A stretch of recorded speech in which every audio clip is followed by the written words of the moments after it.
ازي حضرتك يا اسطى؟ morning.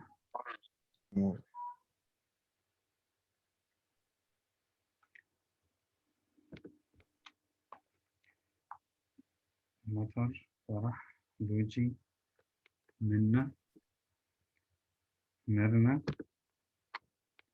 عمر، بسنت،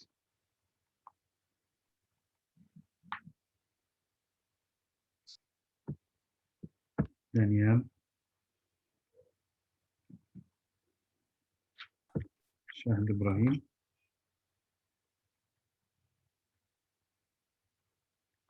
مشالي،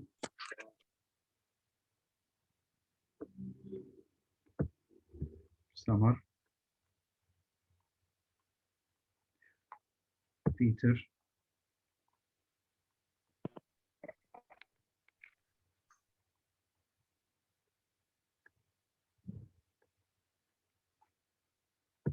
ياقوتة،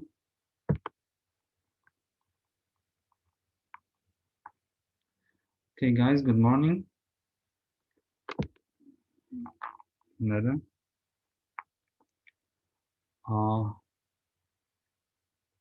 There are 14 students. We're still waiting for 13 other guys.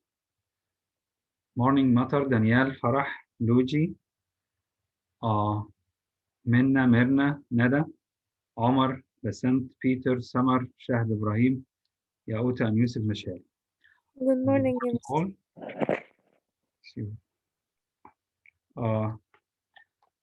You know, this is Maya.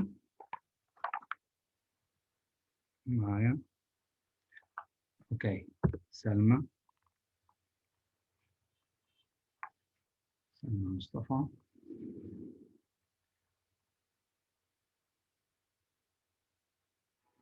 Okay. Mister, did you take my name? Can you raise your voice, please? Did you take my name in the attendance? Yes, sure, mine. Yours and Salma. Okay. Okay. Sorry, guys. Last week I had a problem with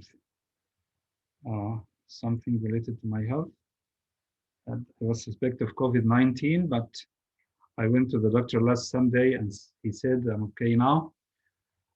The school advised me to go next Monday, not today or yesterday or tomorrow. This is Rashwan. Today, inshallah, we're going to do A Tale of Two Cities, book the third, chapter 1 only, about 10 pages and a half. This is book the third, and the title of book the third is The Track of a Storm. Can you guess or can you explain the meaning of this title? Who can explain the meaning of this title, The Track of a Storm? What storm is Dickens talking about? Minna, go ahead. Darnay journey back to France, and what will happen to him there when the Jacks find out? Maybe. Thank you. Another answer, please. Danielle. The start of the revolution. The revolution has already started in book 2, Danielle. Okay. I know that. Revolution. What follows the revolution? Maybe you may want to say that. What after the revolution? Maybe. Thank you. Morning, Dahru. Mister? Morning. I'm just saying good morning. Okay. So, Peter, do you want to add something? Yes, last thing when Darnay wanted to return to France to help Gaspard. Not Gaspard. Gabel? Yes. Maybe. Because he was trapped and looked. Okay, thank you, Minna. Thank you, Peter. Like you read or you have some idea about chapter 1, because chapter 1 is exactly about what you have said. The title of chapter 1 sorry, is In Secret. In Secret. And I want you to help me with reading because I have a problem. I'll keep coughing all the time. Who wants to read the first page? Who would like to help me?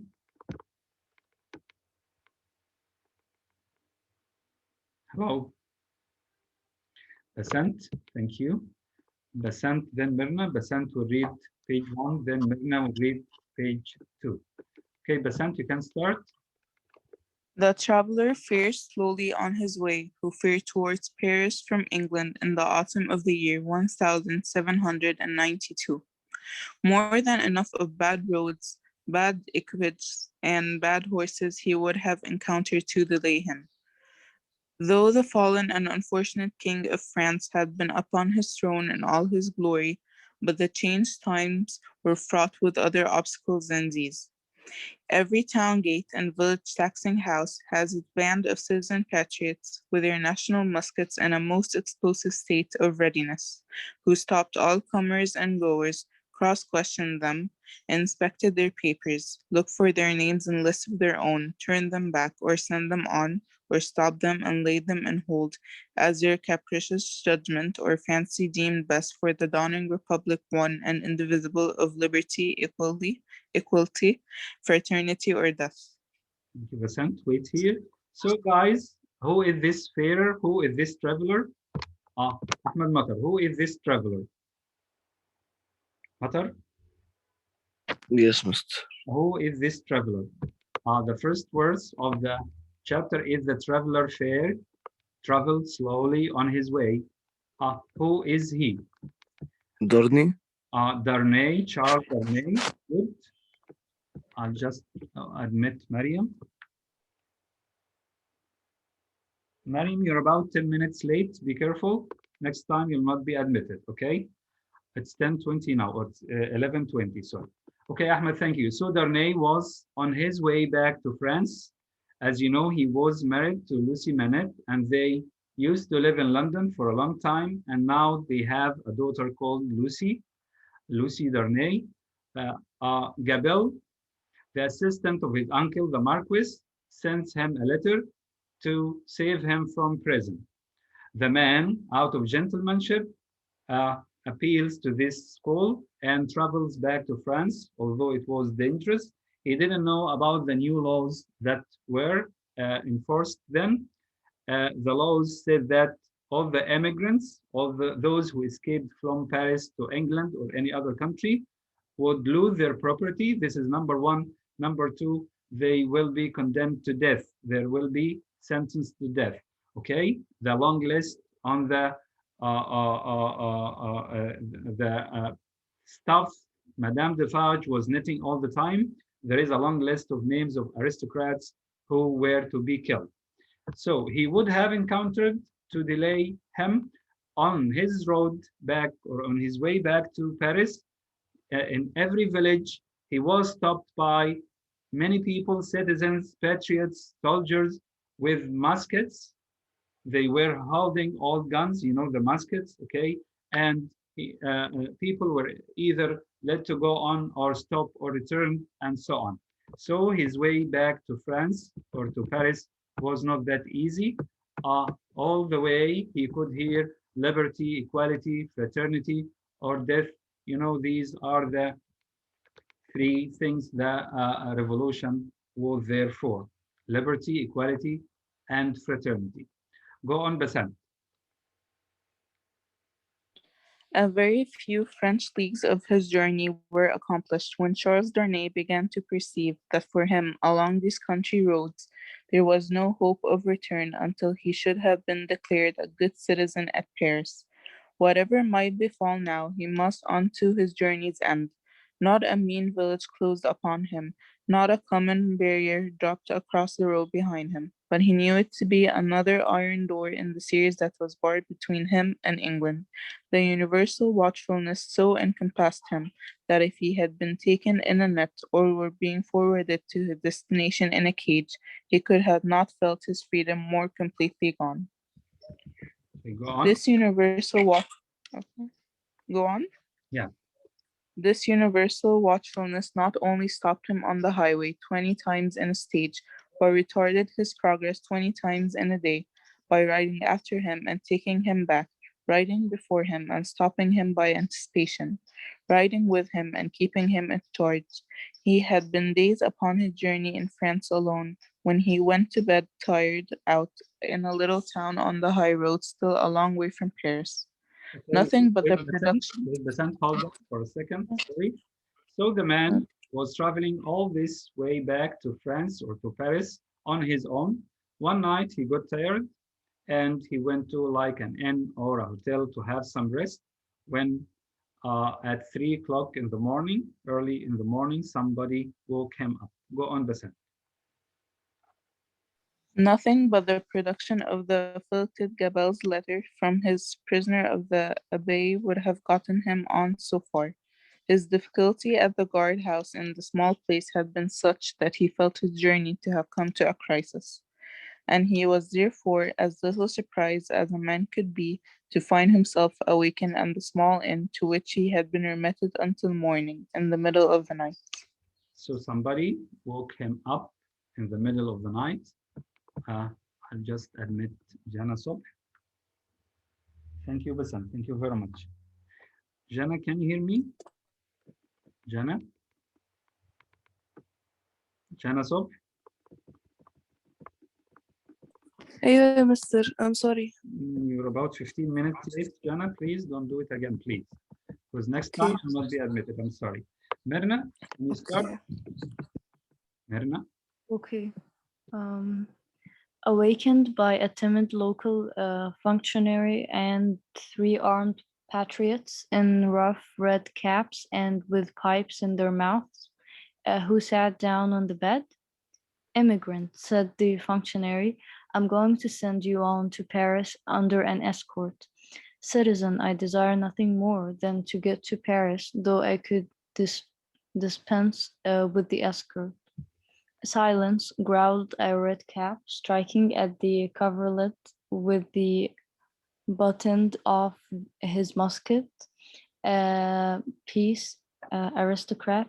It is as the good patriot says, observed the timid functionary. You are an aristocrat and must have an escort and must pay for it. I have no choice, said Charles Darnay. Choice? Listen to him, cried the same scowling red cap, as if it was not a favor to be protected from the lamp iron. It is always as the good patriot says, observed the functionary. Rise and dress yourself, immigrant. Hold Darnay. on, hold on, please. So a functionary is an official, a person who belongs to the government, and he, along with him, there are 3 patriots, 3 revolutionaries who were helping him. They ordered that he would be escorted to or be guarded. He will be accompanied by 2 guards until he reaches Paris. Darnay says, I don't need to. They oblige him to do, and he accepts it. Rise and dress yourself, immigrant. Remember, it was late at night. Wake up and get dressed. The journey will start. Go on, Mary. Darnay complied and was taken back to the guardhouse, where other patriots in rough red caps were smoking, drinking, and sleeping by watchfire. Here he paid a heavy price for his escort, and hence he started with it on the wet roads at 3 o'clock in the morning. The escort were 2 mounted patriots in red caps and tricolored cockades, armed with national muskets and sabres, who rode one on either side of him. The escorted governed his own horse, but a loose line was attached to his bridle, the end of which one of the patriots kept girded round his wrist.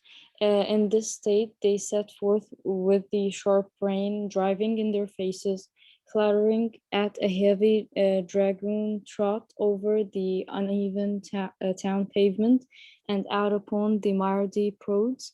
In this state, they traversed without change, except of horses and pace, all the miry plagues that lay between them and the capital.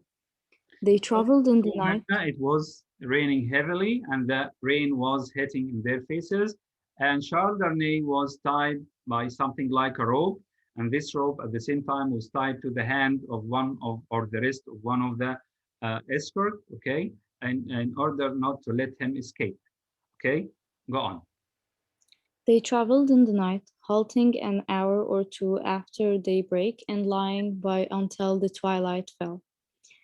The escort were so richly clothed that they twisted straw round their bare legs and thatched their ragged shoulders to keep the wet off. Apart from the personal discomfort of being so attended, and apart from such considerations of present danger as arose from one of the patriots being chronically drunk and carrying his musket very recklessly, Charles Darnay did not allow the restraint that was laid upon him to awaken any serious fears in his breast, for he reasoned with himself that it could have so. Okay, Myrna, thank you. So Charles Darnay, one of the escorts, one of them was carrying a musket and he was heavily drunk. Charles Darnay didn't want to annoy the man or raise any fear in his breast. Maybe he was carrying the musket recklessly. Maybe he would shoot him if he doubted anything, right? Thank you, Myrna. I have two raised hands. Put your hand down, Myrna. I have Maya's and Mariam's hands. Maya will read page 3 and Mariam will read page 4. Or do you want to ask any other question? Maya and I Mariam? want to read. I wanted to read. Okay. Mariam, do you want also to read? Yes, same. Okay, so Maya will read page 3. Mariam will read page 4. Thank you both. So we have reference to the merits. Maya? Maya, start. Ends to the merits of an individual case that was not yet stated and of representations confirmable by the prisoners in the abbey that were not yet made. But when they came to the town of Bevis, which they did at eventide, when the streets were filled with people, he could not conceal from himself that the aspect of affairs was very alarming. An ominous crowd gathered to see him dismount of the posting yard, and many voices called out loudly, "Down with the immigrants!" Hold on, Maya. So a large number of people, a crowd, were watching him dismounting, coming down from the horse or the carriage he was riding, and they shouted, "Down with the immigrant, down with the immigrant." They were shouting against him. Go on. He stopped. He stopped in the act of swinging himself out of his saddle, and resuming as his safest place said, "Immigrants, my friends, do you not see me here in France of my own will?" "You are cursed, immigrant," cried Ferrier, making at him in a furious manner through the press, hammer in hand. "And you are a cursed aristocrat." Okay, The so a farrier, guys, sorry, Maya, a farrier is a person who makes or who shoes horses, who makes the horseshoes, you know. It's like a smith. All the time he was holding his hammer, hitting iron, making it into horseshoes. So this person said, "And you are a cursed aristocrat." Go on. The postmaster interposed himself between this man and the rider's bridle, at which he was evidently making, and soothingly said, "Let him be, let him be. He will be judged at Paris." "Judged," repeated the farrier, swinging his hammer, and condemned as a traitor." At this the crowd roared approval. Checking the postmaster, who was for turning his horse's head to the yard, the drunken patriot sat composedly in his saddle looking on with the line round his wrist. Darnay said, as soon as he could make his voice heard, "Friends, you deceived yourselves, or you are deceived. I am not a traitor. He lies, cried the smith. He's a traitor since the decree. His life is forfeit to the people. His cursed life is not his own. At the instant when Darnay saw a rush in the eyes of the crowd which another instant would have brought upon him, the postmaster turned his horse into the yard. The escort rode in close upon his horse's flank, and the postmaster shut and barred the crazy double gates. The farrier struck a blow upon them with his hammer, and the crowd groaned, but no more was done. What is this decree that the smith spoke of? Darnay asked the postmaster when he had thanked him and stood beside him in the yard. Truly a decree for selling the property of immigrants. When passed. Okay, thank you, Maya. So there is a decree. A decree, a decree is an official decision, a decision or a new law passed by whoever, the revolutionaries, the new government, that said that, again, all the immigrants will lose their property and they are condemned to death. Charles Darnay, when he heard the smith, the smith is the person who makes things out of iron. What is the decree that the smith spoke of? He asked the postmaster when he had thanked him and stood beside him in the yard. Truly, this is the answer, a decree for selling the property of immigrants. All the immigrants will lose their property. Who passed or when passed? Darnay asked, when was this decree passed? Mariam, you can start.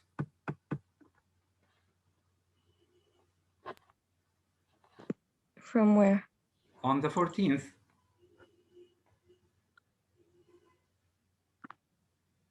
Okay. On the 14th, the day I left England, everybody says it is but one of several, and that there will be others, if they are not already banishing all immigrants and condemning all to death who return. This is what he meant when he said your life was not your own. But there are no such decrees yet. What do I know? Said the postmaster, shrugging his shoulders. There may be or there will be. It is all the same. What would you have? They rested on some straw in a loft until the middle of the night, and then rode forward again when all the town was asleep. Among the many wild changes observable in unfamiliar things, which made this wild ride unreal, not the least was the seeming rarity of sleep. After long and lonely spurring over dreary roads, they would come to a cluster of poor cottages, not steeped in darkness, but all glittering with lights, and would find the people in a ghostly manner in the dead of the night, circling hand in hand round the shriveled tree of liberty, or all drawn up together singing a liberty song. Happily, however, there was sleep in Beauvais Okay. that night to help them out of it, and they passed on once more into solitude and loneliness, jingling through the untimely cold and wet, among Impoverished. impoverished Poor fields that field. had Yeah. what? Poor. Impoverished means poor, made poor. Impoverished, yes. Hmm. Impoverished fields that had yielded no fruits of the earth that year, diversified by the blackened remains of burnt houses and by the sudden emergence from ambuscade and sharp preening up across their way of patriot patrols on the watch on all roads. Daylight at last found them before the wall of Paris. The barrier was closed. Okay, go on, Mariam. The barrier was and strongly guarded when they rode up to it. Where are the papers of this prisoner? Demanded a resolute-looking man in authority, who was summoned out by the guard. Naturally struck by the disagreeable word, Charles Darnay requested the speaker to take notice that he was a free traveler and French citizen, in charge of an escort which the disturbed state of the country had imposed upon him, and which he had paid for. Where? Repeated the same personage, without taking any heed of him whatever. Are the papers of this prisoner? The drunken patriot had them in his cap, and produced them. Casting his eyes over Gabriel's letter, the same personality and authority showed some disorder and surprise and looked at Darnay with a close attention. Okay, thank you, Mariam. Thank you very much. So, Darnay didn't like being called prisoner. He said, I'm French, a citizen, and in charge of an escort, which the disturbed state of the country had imposed upon me, and I paid for it. So I am not a prisoner. But the man didn't listen to him, and he repeated the question again, where are the papers of this prisoner?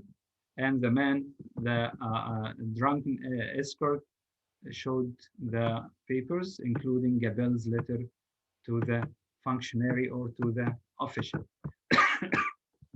Guys, who else wants to read?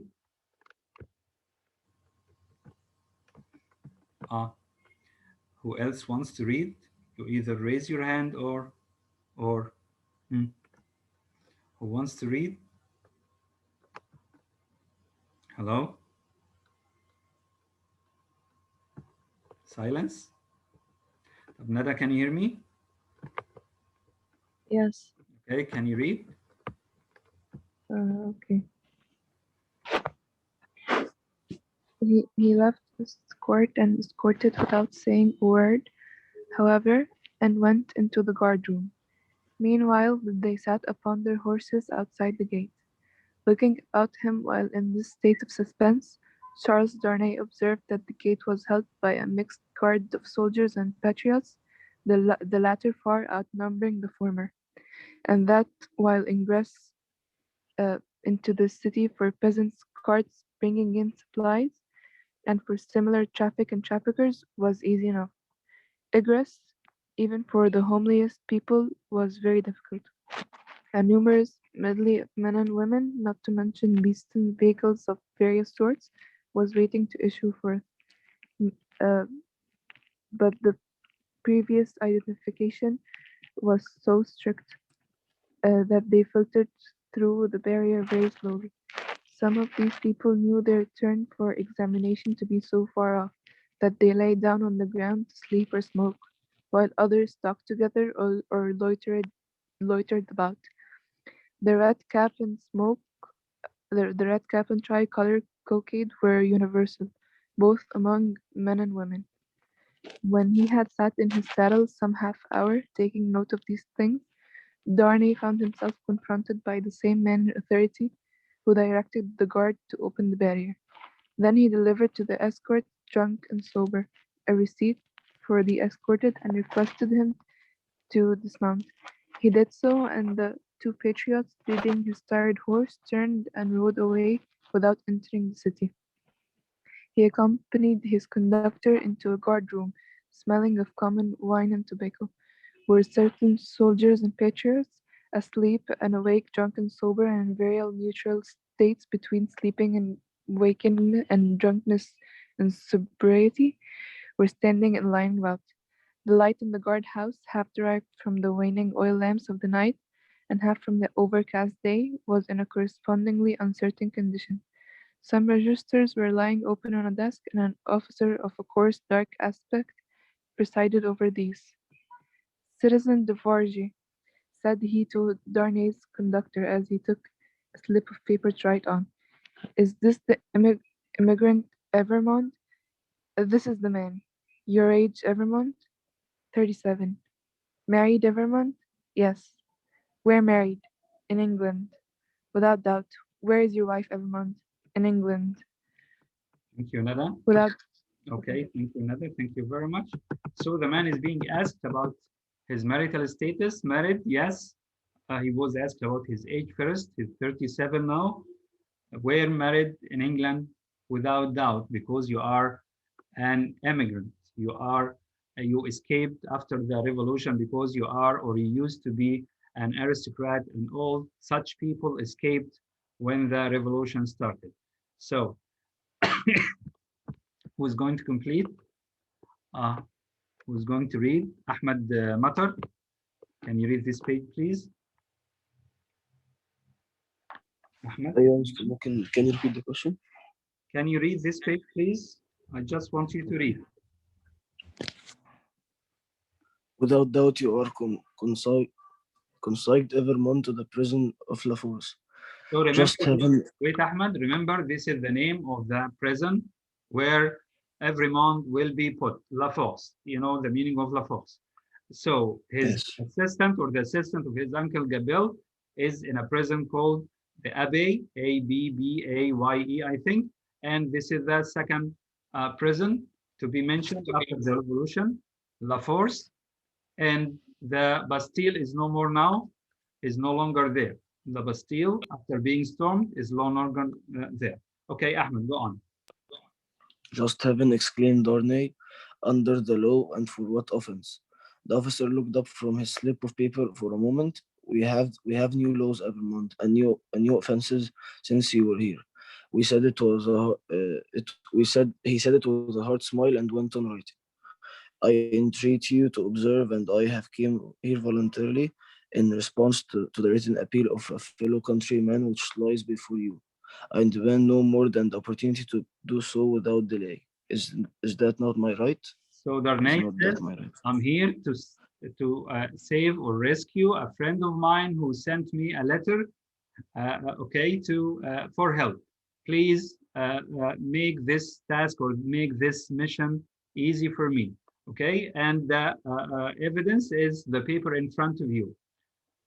Go on. Immigrants have no rights evermore, was the stolid reply. The officer wrote until he had finished, read over to himself what he had written, sent it, and handed it to the Defarge with the words in secret. Defarge motioned with the paper to the prisoner that he must accompany him. The prisoner obeyed, and a guard of two armed patriots attended them. Is it you? Said Defarge in a low voice, as they went down the guardhouse steps and turned into Paris, who married the daughter of Dr. Manette, once a prisoner in the Bastille that is no more. Yes, replied Darnay, looking at him with surprise. My name is Defarge, and I keep a wine shop in the Quarter Saint Antoine. Possibly you have heard of me. My wife came to your house to reclaim her father. Yes, the word wife seemed to serve a gloomy reminder to Defarge to say with sudden impatience, in the name of the sharp female newly born and called La Galatine. Why do you come to France? You heard me say why a minute ago. Do you not believe it is the truth? Wait, A bad truth for you. wait, Ahmed. So Monsieur Defarge asked Darnay, are you married to Dr. Manette's daughter? He said, yes. And do you know me? My name is Monsieur Defarge. I have a wine shop in Saint Antoine district. Why? Monsieur Defarge was very angry. He didn't want the man to die because Monsieur Defarge, in a way or another, was loyal to Dr. Manette. And as long as Darnay is married to Dr. Manette's daughter now, he didn't want any harm to be inflicted on Lucy or her dad or their kids. In the name of that sharp female newly born, there is a newly born female in France called the guillotine. You know the guillotine, the way people were sentenced to death using the guillotine. You know what the guillotine is. So in the name of that sharp female newly born and called La Guillotine, why did you come to France? Why did you make this mistake? Darnay answered him, you heard me say why a minute ago. I came because I received the letter from the assistant of my late uncle calling me to save him or to rescue him. Do you not believe it is the truth? Go on. A bad truth for you, said Defarge, speaking with knitted brows and looking straight before him. Indeed, I am lost here. All here is so unprecedented, so changed, so sudden and unfair, that I'm absolutely lost. Will you render me a little help? None, Defarge spoke, always looking straight before him. Will you answer me a single question? Perhaps, according to its nature, you can say what it is. In this prison and in this prison that I'm going to so unjustly, shall I have some free communication with the world outside? Thank you, Ahmed. So Darnay asks Defarge one question. Defarge refuses to answer and then said, it depends on the nature of the question. What is the question? Darnay asks him, in this prison, La Force, that I'm going to so unjustly, shall I have some free communication with the world outside? Shall I communicate anybody outside, like Mr. Laurie or Dr. Manette or Lucy, if they come back from England? And you will see this is Darnay's Defarge answer. I'm not to be buried there, prejudged story, and without any means of presenting my case. He condemns being put alone in prison without any trial. I'll stop here, guys, and see you in 5 minutes. Thank you very much. Don't be late, please.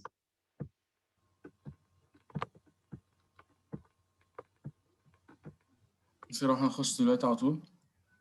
بس 3 minutes اما الفيديو يحصل له conversion يا دانيال. اوكي.